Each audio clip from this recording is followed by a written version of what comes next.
is a CTV News special presentation. Tonight, we gather here in Vancouver in a spirit of unity, a spirit of fortitude and perseverance that can never be defeated. Warriors, unite. That's huge. Show the world why you are Invictus. Prince Harry and the Canadian heroes.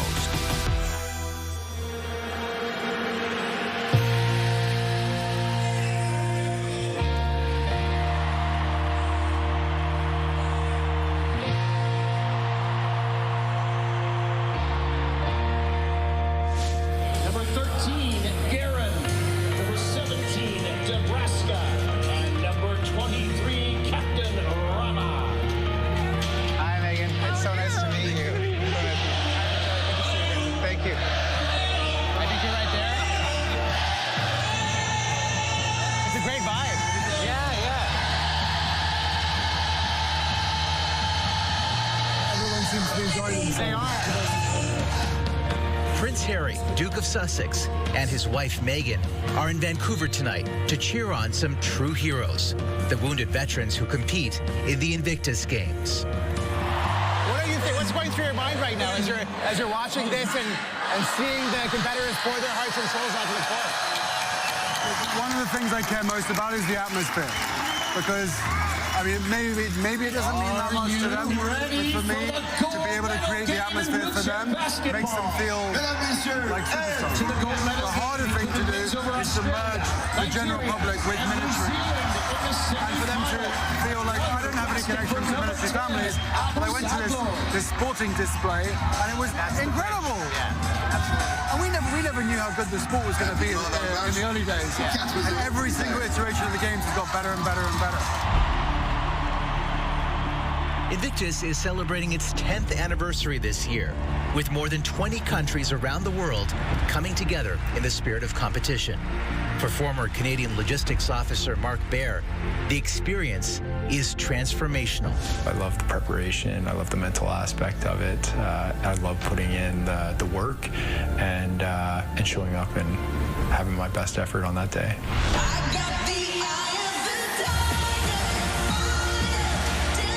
The opening ceremony in Vancouver was a star-studded affair. Nelly Furtado, Katy Perry, Chris Martin, Noah Khan, and so many more came to celebrate Invictus.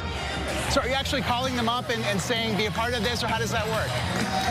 Over the last 10 years, there's been a lot of phone calls. You know, the nice thing about representing this community or trying to find talent to come and celebrate this community, you don't have to try too hard. There are so many people out there in this world who would charge for their time. But so many of these individuals love and respect this group of people so much that they will move heaven and earth to be here to support them. And for that, all I can be is incredibly grateful. The excitement in the stands is palpable. This is the gold medal wheelchair basketball game. For the Duke and Duchess of Sussex, there's a feeling of ease being back here in Canada. In 2020, when they stepped back from their royal duties, Harry and Meghan came to British Columbia. I'm very deliberate that they chose Vancouver Island as a place to start over, and because it was quiet compared to the sort of paparazzi pack that we have here in London, the constant scrutiny that they'd been under. Vancouver felt completely different. It was a refuge for them. I mean, in the Harry and Meghan documentary, you know, they'd actually filmed a bit of the flight that they were on. They called it the Freedom Flight, and I think Vancouver Island really gave them that. You know what, Canada's been really good to my wife over all these years, and it's been really good to us as well. Certainly in 2020, it was amazing for us to be able to be in Canada, Vancouver Island, with Archie, and be able to go for hikes and be in amongst the local town and feel protected by them. We were there for more than 6 weeks before anybody found out. We were bumping into people the whole time. Nobody told anybody. I guess they told other people, but yeah, there's not too much of a media or like a pop culture on Vancouver Island. Maintaining a culture of respect at Invictus is also important. This year, 4 First Nations are hosting the games alongside Vancouver and Whistler. I would like to begin by honouring the First Nations who are hosting this year's games. Lilwat, Musqueam, Squamish and Tsleil-Waututh. Heitsap, Kuquilam. How did you prepare for that? In terms of the knowledge and the education? Well, I've done my own learning. I've done how many hours? I've got maybe 20 hours online, and I've had many conversations. My wife joined me for quite a few of them as well, with a lot of the First Nations. That's been an incredible experience. It's very much a learning and listening experience, and ultimately, the goal here is to try to share this platform with them, to be able to help them through their truth and reconciliation process. Coming up. Archie was asking about landmines. I found myself talking to him about mines at 5 years old.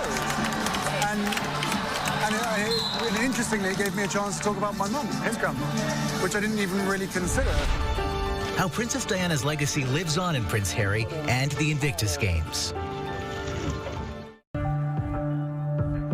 Invictus is Latin for unconquerable. Veterans wounded in service compete to show the world that they are just that. As a veteran himself, this is a cause that's close to Prince Harry's heart. He served in the British military for 10 years before retiring in 2015, and he believes these games are a critical part of his own catharsis. You said a couple of minutes ago there's still stuff that you still carry, and I'm just wondering how you have evolved personally in your time with the games. What sort of changes have you noticed in yourself?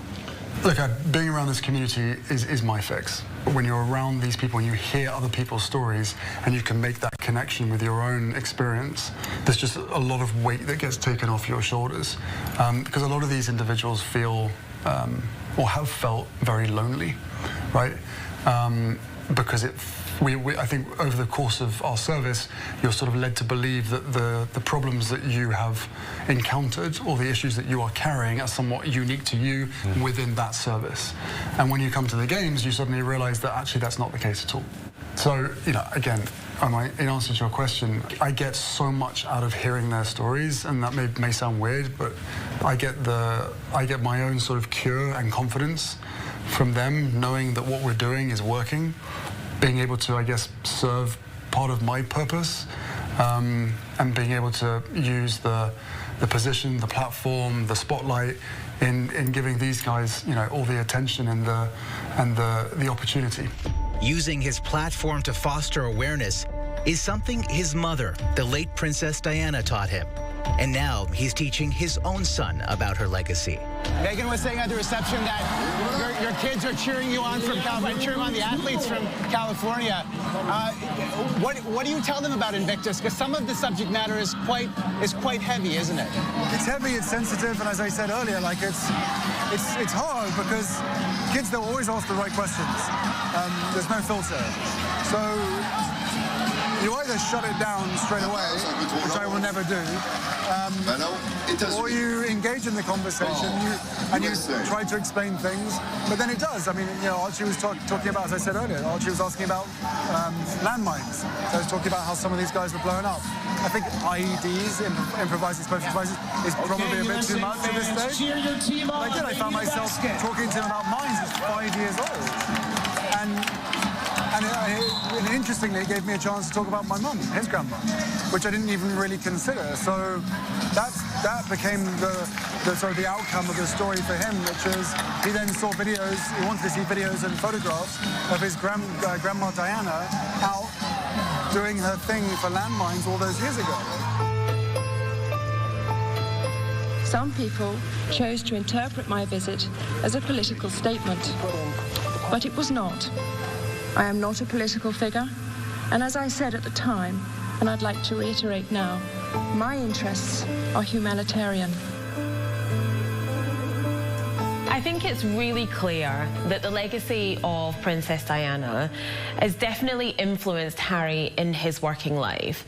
You know, Princess Diana was really known for taking on causes that weren't necessarily trendy, whether that was landmines, whether that was working with the HIV community. And I think Prince Harry's kind of done the same thing. And, you know, just doing good and trying to use his position of privilege and power to give back to the world in the way that he sees fit. And Princess Diana was very, very good at doing that. Ukraine! In a world filled with division, these games are about bringing people together. There was such a powerful moment when the delegation from Ukraine walked in, right? And many of them active servicemen and servicewomen. I'm curious, given the multiple conflicts that are happening in the world right now, do you actively consume, read, watch the news, or is that something you feel you need to separate yourself from? Well, first of all, the Invictus Games transcends politics, right? I think we all appreciate that and understand that. I think it's hard to stay away from everything that's going on, especially if you're on social media. For so many people, the very things that are happening right there, you're confronted with. But you know, I said this back in Dusseldorf when the Ukrainian team jumped on a coach and travelled for days, straight from a war zone, some of them from the front line, to come and compete in the Invictus Games, to be able to draw that energy and that strength from their own team, but also every single other nation that was there to support them. I mean, I don't know if you saw the footage. I mean, when that team came into the opening ceremony, the whole place stood up. So that energy that they were then given, I've sort of reminded everybody to learn myself, they're going back. But that was the first time that we've had a nation, a competing nation, come from a war zone, from the front line, compete, and then go back.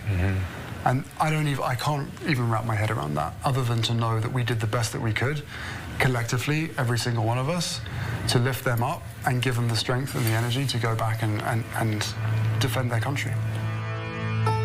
Up next. I feel like the tipping point was in the fall of 2021, where Afghanistan fell back into the hands of the Taliban, and everything that represented for the Canadian forces.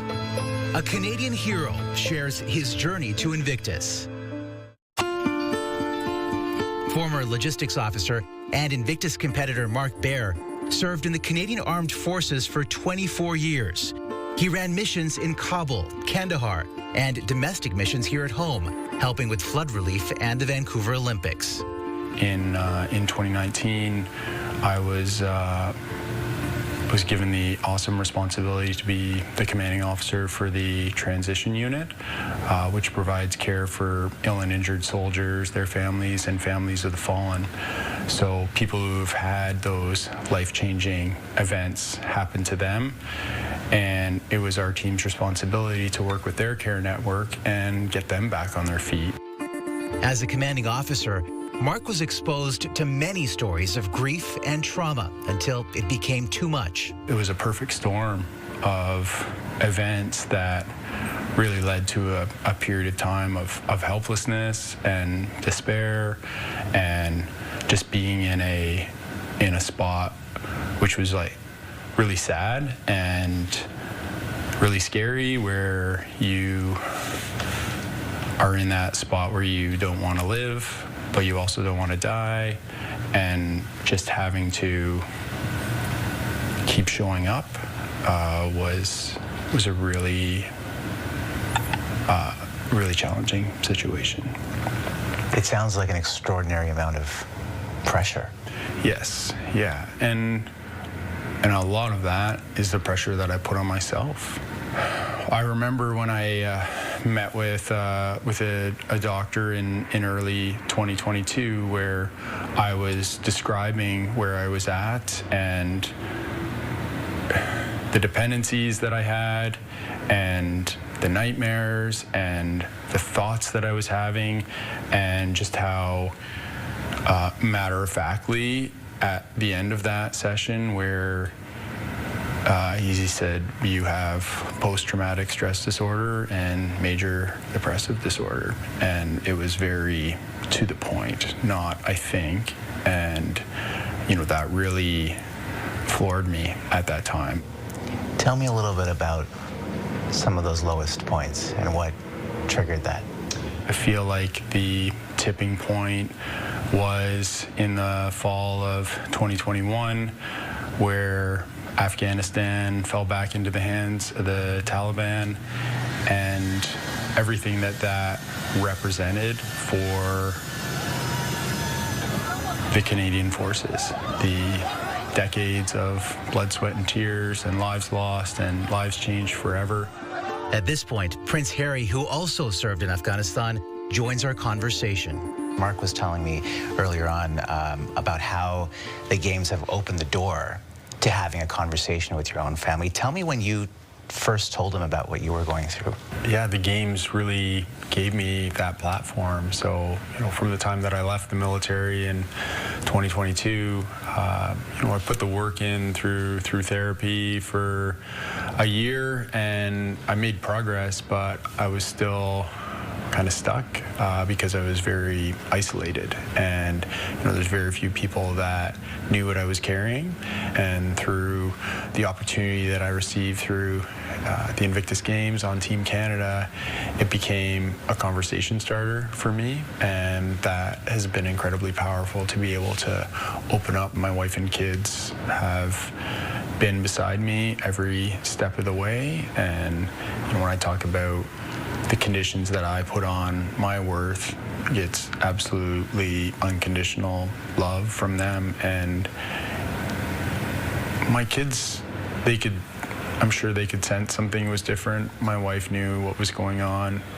She was with me throughout the whole process, and that's what kept me going, is that they deserved it. They deserved to have a dad, deserved to have a husband that showed up for them, and that's why I put the work in. It was really tough, you know, some really challenging rounds of therapy, but I committed to it. When you hear stories like this, you must get quite emotional. No, I do. Look, it works. I guess is the biggest thing here. It's not necessarily a surprise. You know, you hear it from both sides. At least I have for the last 10 years. You hear it from the families where they're like, "Thank you so much to the games. Thank you for giving me my husband back. Thank you for giving me my dad back." And then you ask some further questions, and it's like, "Well, we didn't know that he was carrying this or she was carrying this," and it's amazing because I think for so many of us, both in the services but also within civilian life, we're carrying around stuff, right? And I think it's unique in as much within the services, in as much as it's sometimes hard to tell that story to a group of people that you either don't think that they'll understand, or that you don't want to share it with them as well, because then they're having to carry it. Some of it is so raw and it's so painful, right? How do you find the strength to keep listening? Because in Mark's experience, he was saying that as a commanding officer, he was in a position of leadership. People were coming to him, and at a certain point, it got too much. He just couldn't process it. That's a good question. Well, I do my own therapy to start with. I think it's really important, like for everything that we take on as individuals trying to help other people, that you also need to find a place to be able to sort of relieve that pressure on yourself. But I try to give some advice. I try to connect the dots, and know that, you know, I think just telling those individuals that they have the support structure around them, that, you know, here at the games, because inevitably here at each games, people come forward more to share, you know, their stories. You know, I don't always get the chance to have that really deep conversation with them. A lot of times I do, but not all the time. And also, and I don't know whether it's the same for you, Mark, not everybody wants to go that deep. Not everybody needs to go that deep. You know, there will be a time and a place for that. And timing is everything. And the last thing I want to do is be the person to probe a little bit deeper, a little bit further at a time when they're just about to go and surf their country again and go and compete and try and win sitting basketball or wheelchair rugby, whatever it is. And that they're not as mentally strong as because they've just downloaded to me. So no, I try to, I guess, be as supportive as I can in that regard. But you know, again, it's all about timing. It's like an onion. It's just peeling back those layers, which normally is when you cry. Up next. Prince Harry, where do you see Invictus in 10 years' time? I don't know where the world is going to be in 10 years' time. Prince Harry's hopes for the future. Donald Trump slaps reciprocal tariffs on countries who charge on U.S. imports. Canada's been very bad to us on trade. What it means for Canada and how it could shatter global trade rules. Tonight at 11 and at ctvnews.ca. You hear the final buzzer. In the final moments of the wheelchair basketball game, I asked Prince Harry what he thinks the future holds for Invictus. Prince Harry, where do you see Invictus in 10 years' time? I don't know where the world is going to be in 10 years' time. All I can say is that we will continue to provide this resource and this experience and this environment for everybody that needs it for as long as they need it. For heroes that are living the very definition of these Invictus games, unconquered. It's beautiful. It's the overall message that you're not alone and you have an entire team behind you. And whether that's the team that you're competing with at the games, whether it's your family, your friend network, the Invictus community, your community back home, where you draw your strength from, it's just that message that you don't need to carry this alone. A lesson in resilience that veterans like Mark and the Prince are passing on to their own children and future generations. Yeah, it's... Do you have kids? So my wife and I are actually expecting in a few weeks. Okay. Our first child. Okay. So you guys are further ahead than we are. What's the journey to parenthood like? It's amazing. I think 1 or 2 kids is probably enough. I definitely think that. I know some people got 5. I just say, well, that's your own fault. Having kids is amazing, but it's a journey. Every single day, every single week is they just grow and they change. And I love the questions that they ask, and the experiences and the challenges they give you. It's great.